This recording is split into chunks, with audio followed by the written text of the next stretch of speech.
आइए सच बोलते हैं। हम सब अपने फोन से प्यार करते हैं। ये कमाल के होते हैं।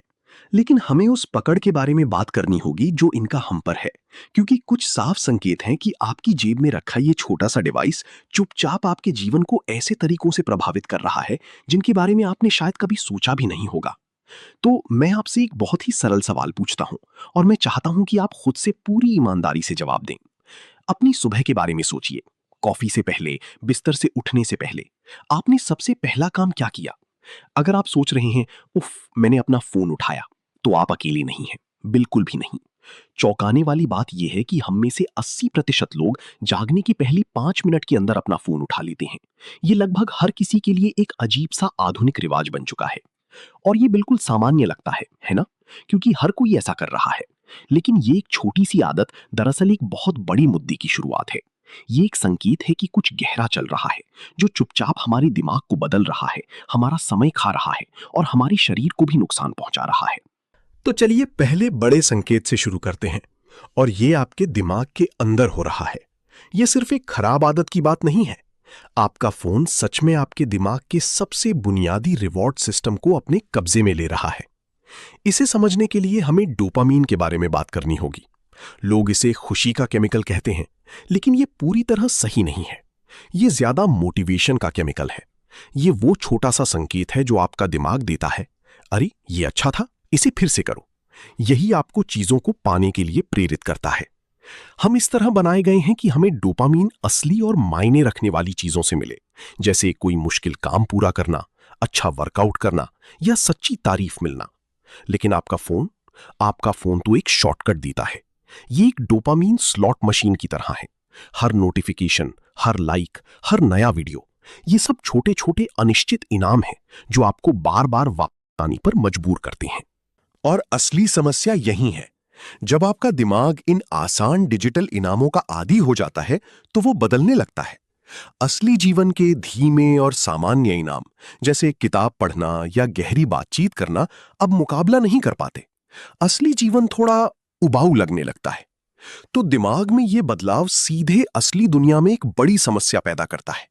अगले डिजिटल इनाम की ये लगातार चाह हमारी ध्यान केंद्रित करने की क्षमता को बुरी तरह खत्म कर रही है।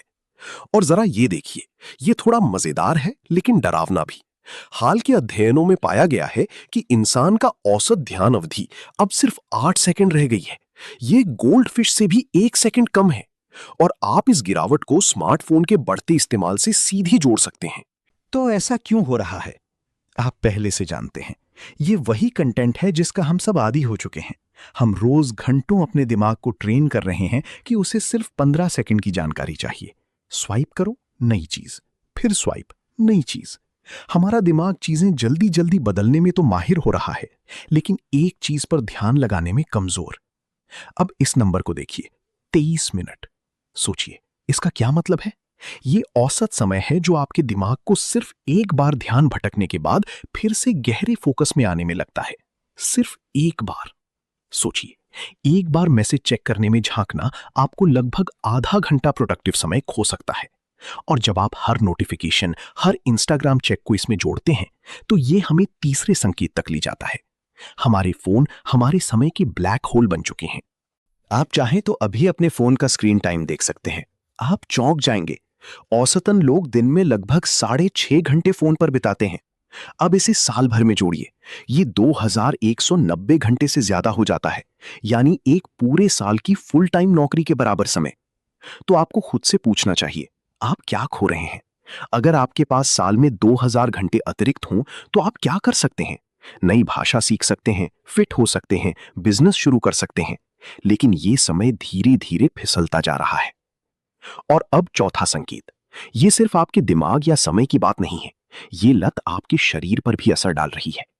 पहला, स्क्रीन से निकलने वाली ब्लू लाइट आपके दिमाग को यह संकेत देती है कि अभी दिन है। ये मेलेटोनिन को रोक देती है, जो आपको सोने में मदद करता है।